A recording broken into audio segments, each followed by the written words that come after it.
Hello friends, വളരെ നിസ്സാരമായ രീതിയിൽ എനിക്ക് തൈറോയ്ഡ് ഉണ്ട് എന്ന് ആളുകൾ പറയാറുണ്ട്. തൈറോയ്ഡ് ഹോർമോൺ കുറയുന്ന കണ്ടീഷനെയാണ് ഹൈപ്പോ തൈറോയിഡിസം എന്ന് പറയുന്നത്. പഠനങ്ങൾ പറയുന്നത് 5 സ്ത്രീകളിൽ ഒരാൾക്ക് എന്ന രീതിയിലും 10 പുരുഷന്മാരിൽ ഒരാൾക്ക് എന്ന രീതിയിലും ഹൈപ്പോ തൈറോയിഡിസം ഉണ്ട് എന്നതാണ്. ഇനി എന്താണ് തൈറോയ്ഡ് ഗ്ലാൻഡ് എന്ന് നോക്കാം. നമ്മുടെ കഴുത്തിൽ ലാരിങ്സിന്റെ മുൻവശത്തായി സ്ഥിതി ചെയ്യുന്ന ഒരു എൻഡോക്രൈൻ ഗ്ലാൻഡാണ് തൈറോയ്ഡ്. മെറ്റബോളിസത്തിന്റെ വേഗത നിർണ്ണയിക്കുന്നതും തൈറോയ്ഡ് ഗ്രന്ഥിയാണ് എന്ന് നമ്മൾക്ക് എല്ലാവർക്കും അറിയാം. ശരീരത്തിന്റെ ഊർജം ഉൽപാദനം ഡിപ്പെൻഡ് ചെയ്തിരിക്കുന്നത് മെറ്റബോളിസത്തിനെയാണ്. സോ ഈ മെറ്റബോളിസത്തിനെ നിയന്ത്രിക്കാൻ വേണ്ടി തൈറോയ്ഡ് ഗ്രന്ഥി സഹായിക്കുന്നു. തൈറോയ്ഡ് ഗ്ലാൻഡ് മറ്റുള്ള എൻഡോക്രൈൻ ഗ്ലാൻഡുമായിട്ട് കണക്റ്റഡ് ആണ്. അവയാണ് hypothalamus, pituitary gland, adrenal gland എന്നിവ. തൈറോയ്ഡ് ഗ്ലാൻഡ് പ്രൊഡക്ഷൻ സ്റ്റിമുലേറ്റ് ചെയ്യുന്ന ഒരു ഇമ്പോർട്ടൻ്റ് ആയിട്ടുള്ള ഒരു ഹോർമോണാണ് തൈറോയ്ഡ് സ്റ്റിമുലേറ്റിംഗ് ഹോർമോൺ അഥവാ TSH. ഇത് ഉൽപ്പാദിപ്പിക്കുന്നത് പിറ്റ്യൂട്ടറി ഗ്ലാൻഡിൽ നിന്നാണ്. പിറ്റ്യൂട്ടറി ഗ്ലാൻഡ് കൊണ്ട് TSH അഥവാ തൈറോയ്ഡ് സ്റ്റിമുലേറ്റിംഗ് ഹോർമോൺ ഉൽപ്പാദിപ്പിക്കുന്നത് ഹൈപ്പോ തലാമസിലുള്ള TRH എന്ന് വിളിക്കുന്ന മറ്റൊരു ഹോർമോണാണ്. ഈ സ്റ്റിമുലേഷൻ കൊണ്ട് തന്നെ തൈറോയ്ഡിൽ നിന്ന് ഉൽപ്പാദിപ്പിക്കപ്പെടുന്ന 2 ഇമ്പോർട്ടൻ്റ് ആയ ഹോർമോൺസ് ആണ് T4 ആൻഡ് T3. ഇതിൽ അടങ്ങിയിരിക്കുന്ന അയോഡിൻ മോളിക്യൂൾസിൻ്റെ നമ്പറിൻ്റെ അടിസ്ഥാനമാക്കിയാണ് T4, T3 എന്ന് പറഞ്ഞിരിക്കുന്നത്. അതായത് T4ൽ 4 മോളിക്യൂളും T3യിൽ 3 മോളിക്യൂളുമാണ് അടങ്ങിയിരിക്കുന്നത്. ഈ T4 ഹോർമോൺ എന്നത് അത്ര ആക്റ്റീവായിട്ടുള്ള തൈറോയ്ഡ് ഹോർമോൺ അല്ല. T3 ആണ് ബയോളജിക്കലി ആക്റ്റീവ് ആയിട്ടുള്ള ഹോർമോൺ. എന്നാൽ T3 ഹോർമോണിനെ ആവശ്യാനുസരണം ആക്റ്റീവായ T3 ഫോമിലേക്ക് കൺവേർട്ട് ചെയ്യാൻ വേണ്ടി ഉപയോഗിക്കുന്ന വളരെ പ്രധാനപ്പെട്ട 2 എൻസൈംസ് ആണ് D1 ആൻഡ് D2 എൻസൈംസ്. ഈ പ്രധാനപ്പെട്ട ഹോർമോൺ ശരിയായ രീതിയിൽ ഉൽപ്പാദിപ്പിക്കപ്പെടുന്നുണ്ടോ എന്ന് എങ്ങനെയാണ് കണ്ടുപിടിക്കേണ്ടത്? നോർമലി ഹെൽത്തി ആയ ഇൻഡിവിജ്വൽസിന് TSH അഥവാ തൈറോയ്ഡ് സ്റ്റിമുലേറ്റിംഗ് ഹോർമോൺ എന്നത് 0.45 to 4.5 ആണ്. ഇതുപോലെ തന്നെ T3 ലെവലും T4 ലെവലും പരിശോധിക്കാം. TSHന്റെ അളവ് വളരെ കൂടുതലാണെങ്കിൽ, അതായത് പിറ്റ്യൂട്ടറി ഗ്ലാൻഡിന് ഒരുപാട് TSH ഉൽപ്പാദിപ്പിക്കപ്പെടേണ്ടി വരുന്നുവെങ്കിൽ അതിൻ്റെ അർത്ഥം തൈറോയ്ഡ് വേണ്ട രീതിയിൽ പ്രവർത്തിക്കുന്നില്ല എന്നതാണ്. അതേപോലെ തന്നെ TSHന്റെ അളവ് കൂടുതലും T4ൻ്റെയും T3യുടെയും അളവ് കുറയുകയും ചെയ്യുകയാണെങ്കിൽ അത് ഹൈപ്പോ തൈറോയിഡിസം ആണ്.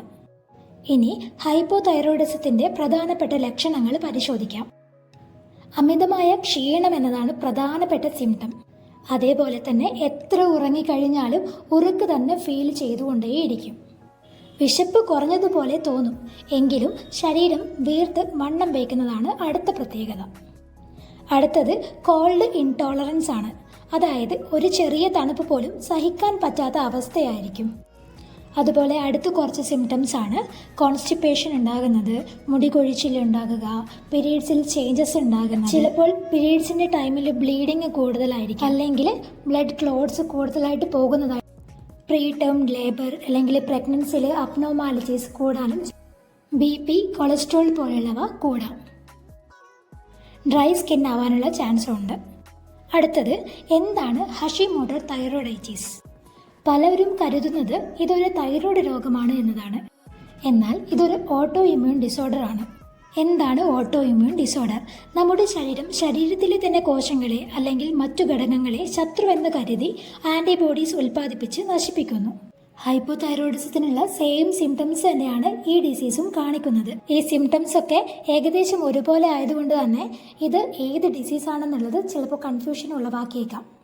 ചിലപ്പോൾ ഇത് autoimmune conditions like psoriasis, rheumatoid arthritis, അതുപോലെ തന്നെ IBS എന്നീ കണ്ടീഷൻസും ഒരുമിച്ച് ചേർത്ത് വരാറുണ്ട്. ഇതിൻ്റെ പ്രധാനപ്പെട്ട 6 കാരണങ്ങളൊന്ന് പരിശോധിക്കാം. ഫസ്റ്റ് കാരണം എന്നത് ഗ്ലൂട്ടൻ ആണ്. ഇത് ഗോതമ്പിലും ഓട്സിലും അടങ്ങിയിരിക്കുന്ന ഒരു പ്രോട്ടീൻ ഘടകമാണ്. പക്ഷേ ഗ്ലൂട്ടൻ ദഹിപ്പിക്കാൻ പാകത്തിൽ നമ്മുടെ ദഹനവ്യൂഹം അത്ര സജ്ജമല്ല. അതുകൊണ്ട് തന്നെ ഇത് ഗുരുതരമായ ആരോഗ്യ പ്രശ്നങ്ങൾക്ക് വഴിയാക്കിയേക്കാം. അടുത്തൊരു കാരണമാണ് സ്ട്രെസ്സ്. ഇതുണ്ടാക്കുന്ന ഇമ്പാക്റ്റ് വളരെ വലുതാണ്. പ്രത്യേകിച്ച് ഗോണിക് സ്ട്രെസ് ഉണ്ടാക്കുന്നത് ഹൈ ലെവൽ ഓഫ് കോർട്ടിസോൾ. ഇത് ലീക്കി ബ്രെയിൻ, ലീക്കി ഗട്ട് എന്നീ കണ്ടീഷനിലേക്ക് ചലിപ്പിക്കുന്നു. അടുത്തൊരു ഇമ്പോർട്ടൻ്റ് ആയിട്ടുള്ള ഫാക്ടറാണ് പോഷകങ്ങളുടെ കുറവ്. അവ എന്തൊക്കെയാണെന്ന് നോക്കാം. ഫസ്റ്റ് വൺ, അയോഡിൻ്റെ കുറവ് കൊണ്ട് ഉണ്ടായേക്കാം. അടുത്തത് സെലേനിയം. മുന്നേ നമ്മൾ T4 ഹോർമോണിൽ നിന്നും ആക്റ്റീവ് ഫോമായ T3യിലേക്ക് എങ്ങനെ കൺവേർഷൻ നടക്കുന്നു എന്ന് പറഞ്ഞിട്ടുണ്ടായിരുന്നു. ഇതിന് ഏറ്റവും ഇമ്പോർട്ടൻ്റ് ആയിട്ടുള്ള ഒരു ന്യൂട്രിയൻ്റാണ് സെലേനിയം. അതുപോലെ തന്നെയാണ് zinc, vitamin D, magnesium, omega 3 എന്നിവ. ചിലർക്ക് എത്ര മെഡിസിൻസ് കഴിച്ചിട്ടും കാര്യമായ ചേഞ്ച് ഒന്നും ഉണ്ടാക്കാൻ പറ്റുന്നില്ല എങ്കിൽ അവരുടെ ന്യൂട്രീഷണൽ ഡെഫിഷ്യൻസി ഒന്ന് കറക്റ്റ് ചെയ്യുമ്പോൾ തന്നെ നല്ല റിസൾട്ട് കാണിക്കാറുണ്ട്. ഇനി കുറച്ച് നാച്ചുറൽ റെമഡീസ് നോക്കാം. എപ്പോഴും വെർജിൻ കോക്കനട്ട് ഓയിൽസ് ഉൾപ്പെടുത്തുക. 3/4 ഗ്ലാസ് വെള്ളത്തിൽ മഞ്ഞൾപ്പൊടി കലക്കി രാവിലെ വെറും വയറ്റിൽ കുടിക്കുന്നത് നല്ലതാണ്. ഇന്ദുപ്പ് അഥവാ സൈന്ധവ ലവണ യൂസ് ചെയ്യുക. ഇഞ്ചി, ചെറുനാരങ്ങ എന്നിവ ഭക്ഷണത്തിൽ ഉൾപ്പെടുത്തുക. ഇനി എന്തെല്ലാം കഴിക്കാൻ പാടില്ല എന്ന് ജസ്റ്റ് ഒന്ന് പരിശോധിക്കാം. കാബേജ്, കോളിഫ്ലവർ, ആൽക്കഹോൾ എന്നിവ യൂസ് ചെയ്യാൻ പാടില്ല. അതുപോലെ മധുരക്കിഴങ്ങും ഒഴിവാക്കുക. കുറച്ച് ഈസി ആയിട്ടുള്ള നെക്ക് എക്സസൈസ് ആണ് ഇതിനകത്ത് കാണുന്നത്. ഇതിൽ ഈസിയാണെന്ന് നിങ്ങൾക്ക് തോന്നുന്ന കുറച്ച് എക്സസൈസ് നിങ്ങൾക്ക് ഡെയിലി റൊട്ടീനിൽ കൊണ്ടുവരാം. അപ്പോൾ ഹൈപ്പോ തൈറോയിഡിസത്തിനെ കൊണ്ട് കുറച്ചെങ്കിലും കാര്യങ്ങൾ നിങ്ങൾക്ക് മനസ്സിലായി എന്ന് വിചാരിക്കുന്നു. Thank you for watching. Subscribe ചെയ്യാത്തവർ സബ്സ്ക്രൈബ് ചെയ്യാൻ മറക്കല്ലേ.